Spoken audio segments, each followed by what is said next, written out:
ஸ்ரீமதே ராமானுஜாய நமஹ. நாராயணியம் 36வது தசகம். இது 7வது ஸ்லோகம். எப்படி இருக்கு பாருங்க. புத்ராணாம் அயுதேன சப்ததசாபிஹி ச அக்ஷௌஹினீபிஹி மகாசேனானிபிஹி அநேக மித்ர நிவகைஹி வியாஜ்ரும்பித அயோதனஹ सद्यः त्वक्त कुटार बाण विदलन् निःशेष सैन्य उत्करो भीति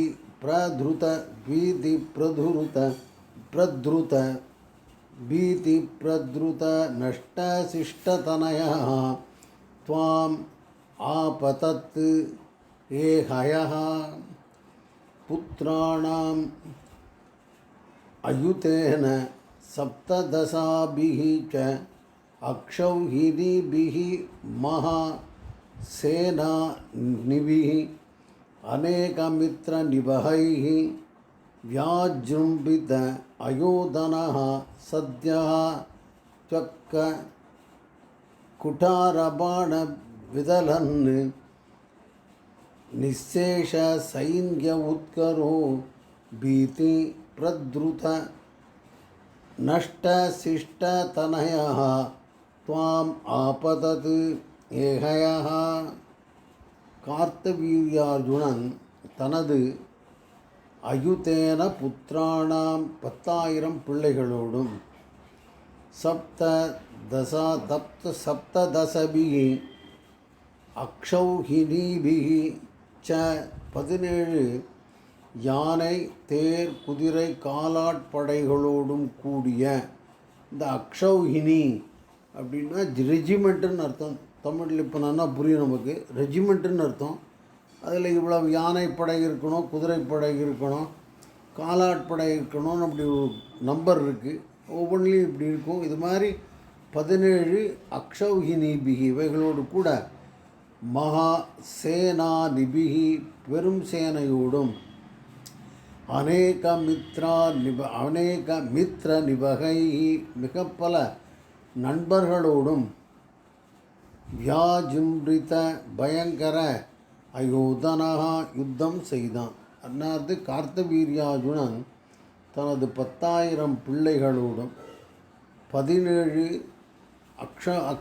அக்ஷோஹினிபிகளோடும் பெரிய படையோடும் நண்பர்களோடும் சேர்ந்து மிக பயங்கர சண்டை செய்தான். சத்யாக உடனடியாக உனது குட்டார கோடாரி பாணங்களால் விதலன் சேனைகளை தரைமட்டமாக்கினாய். விதலன் தளம் போடுறதுன்னு நம்ம சொல்லுவோம், அதுவே புரிஞ்சுக்கோங்க. விதலன் தரைமட்டமாக்கினாய். நிசேஷ சைன்ய உத்கரோ இதிலிருந்து தப்பி பிழைத்த சேனை. பீதி பிரத்ருத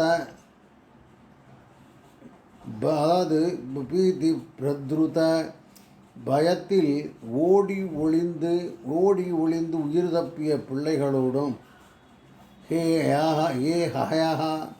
ஏகய ராஜாவான கார்த்தவீர்யார்ஜுனன் துவாம் உன்னை ஆபத்தது தாக்கினான். இப்போ இந்த போர்ஷன் தமிழ் போர்ஷனை மாத்திரம் படிக்கிறேன், கேளுங்க. கார்த்தவீர்யார்ஜுனன் தனது 10,000 பிள்ளைகளோடும் 17 யானை தேர் குதிரை காலாட்படைகளோடும், ரெஜிமெண்ட்டுன்னு சொன்ன ஞாபகம் வச்சுக்கோங்க, மாபெரும் சேனையோடும் மிக பல நண்பர்களோடும் பயங்கர யுத்தம் செய்தான். உடனடியாக உனது குட்டார கோடாரி பாணங்களால் சேனைகளை தரைமட்டமாக்கினாய். இதிலிருந்து தப்பி பிழைத்த சேனை, பயத்தில் ஓடி ஒளிந்த பிள்ளைகள் இவைகளோடு சேர்ந்து ராஜா ஹேகய ராஜா கார்த்தவீர்யார்ஜுனன் உன்னை தாக்கினான். இதுதான் தமிழில் அர்த்தம். இங்கிலீஷில் எப்படி இருக்கு பாருங்க. கார்த்தவீர்யா with his 10,000 sons and 17 Akshobinihi enemies, armies, and numerous friends and great commanders fiercely fought the battle. Soon, by your battle axe, arrows, the entire enemy was destroyed, and all his sons were killed except those who had fled in fright. The king of Ahaya then attacked you. Simply போட்டிருக்காங்க. Let us see the sloka again. Putranam ayudena saptasabihi saptasabihi ja akshauhinibihi महासेनानिभिः अनेकमित्रनिभगैः व्याजिम्बृत अयोधनः सद्यः त्यक्क कुटारबाण विदलन् निःशेषसैन्य उत्करो प्रधृत नष्टशिष्टतनयः द्वाम् ஆபதத் ஹேகயா. இது 7வது ஸ்லோகமாக. இப்போ 8வது ஸ்லோகம் பாருங்கள். அப்படி இருக்கு. லீலா பாரித நர்மதா ஜல வலத் லங்கேசகர்வ அபஹா ஸ்ரீமத் பாகுசகஸ்ரமுக்த பகுசஸ்திர அஸ்தம் நிருத்தன் அமும் சக்ரே त्वयि अत वैष्णवेऽपि विपले तद्भुक्त्वा हरिं त्वां मुदा ध्यायन्तं चित सर्वदोषम् अवधि अगात् परं ते पदं लीलावारित नर्मदा जल वदत् लंकेश गर्भ अपः श्रीमत् बहुसहस्र मुक्त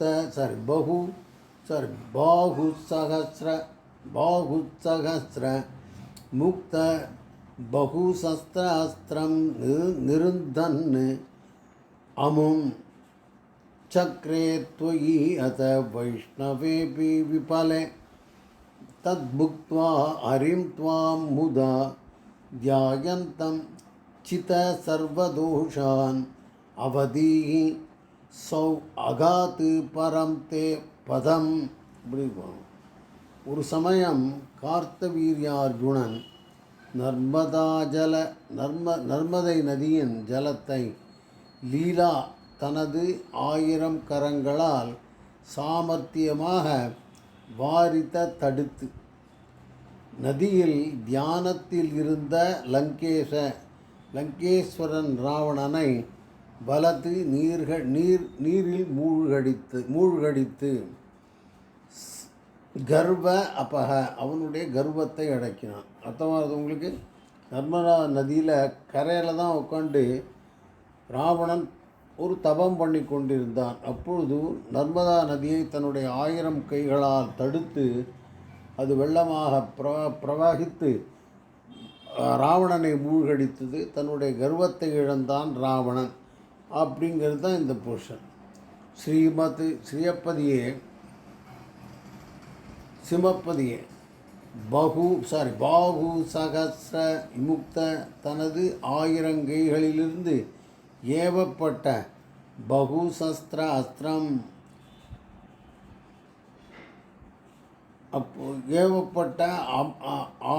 ஏவப்பட்ட பாணங்களும் அஸ்திரங்களும் நிருத்தன் உன்னால் தடுத்து நிறுத்தப்பட்டன. அத பிறகு அவன் தொயி உன் முன்னால் உன் சக்கர வைஷ்ணவே அப்பி உன்னுடைய அஸ்திரமான சக்கராயுதமும் விபல பயனற்று போனது என்பது அறிந்து துவாம் உன்னை ஹரிதான் என்று புத்வா அறிந்து கொண்டு புரிந்து கொண்டு முதா மகிழ்ந்து போனான். தியாயந்தம் உன்னை தியானித்தான். சர்வ தோஷான் சர்வதோஷான் எல்லா பாவங்களும் நீக்கவும் பெற்றான். சர்வதோஷான் சித எல்லா பாவங்களும் நோக்கப் பெற்றான், நீங்க பெற்றான். அவதீஹி அவனை கொன்று அகாத்து நீ கிளம்பினாய். ஸோ அவன் தே உன்னுடைய பரமபதத்தையும் துவாம் உன்னையும் அடைந்தான். ஆக பரமபதத்தையும் அடைந்தான். இங்கே இருக்க வார்த்தை என்னன்னு சொல்லிடுறேன் உங்களுக்கு. இந்த அகாத்து அப்படிங்கிறது தான் முன்னை அடைந்தான். இப்போது மொத்தமாக ஒரு அர்த்தம் படிச்சுடலாம். இப்படி இருக்கு. ஒரு சமயம் கார்த்தவீர்யார்ஜுனன் நர்மதா நதியின் ஜலத்தை தன் 1000 கரங்களால் சாமர்த்தியமாக தடுத்து நதியில் தியானத்தில் இருந்த லங்கேஸ்வரன் ராவணனை நீரில் மூழ்கடித்து அவனுடைய கர்வத்தை அடக்கினான். ஸ்ரீயப்பதியே தனது 1000 கைகளிலிருந்து ஏவப்பட்ட பாணங்களும் அஸ்திரங்களும் உன்னால் தடுத்து நிறுத்தப்பட்டன. அவனுடைய கைகளிலிருந்து ஏவப்பட்ட ஆயுதங்களும் அஸ்திரங்களும் உன்னால் தடுத்து நிறுத்தப்பட்டன. பிறகு அவன் பார்த்தான், அவன் அனுப்பிய சக்கராயுதமும் உன் முன்னால் பயனற்று போனது. அவன் புரிந்து கொண்டான், இது வந்திருக்கிறது ஹரிதான் என்று புரிந்து கொண்டு மகிழ்ந்து போனான். உன்னை தியானித்தான், எல்லா பாவங்களும் நீங்க பெற்றான். அவனை கொன்று நீ கிளம்பினாய். அவனோ சிறிது காலம் கழித்து உன்னுடைய பரமபதத்தையும் உன்னையும் அடைந்தான். இதுதான் இந்த ஸ்லோகத்தோட அர்த்தம். இங்கிலீஷில் எப்படி இருக்குன்னு பார்ப்போம். கார்த்தவீர்யா had once with his 1000 arms cleverly impounded the waters of the river Narmada and almost drowning Ravana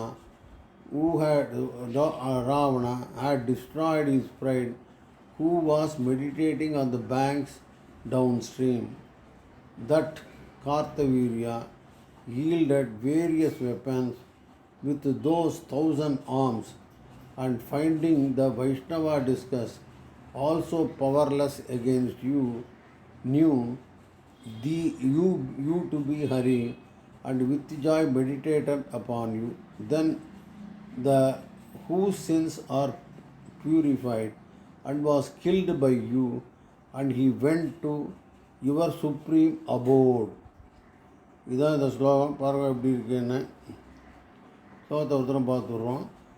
லீலாவாரித Narmada ஜல வலது லங்கேச கர்வ அபஹ ஸ்ரீமத்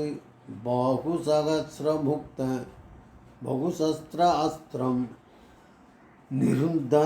நிருந்தன் அமும் சக்ரே त्वयि अत வைஷ்ணவேபி விபலே बुद्ध्वा हरिं त्वां मुदा ध्यायन्तं चित सर्वदोषम् अवधीः सौ अगात् परं ते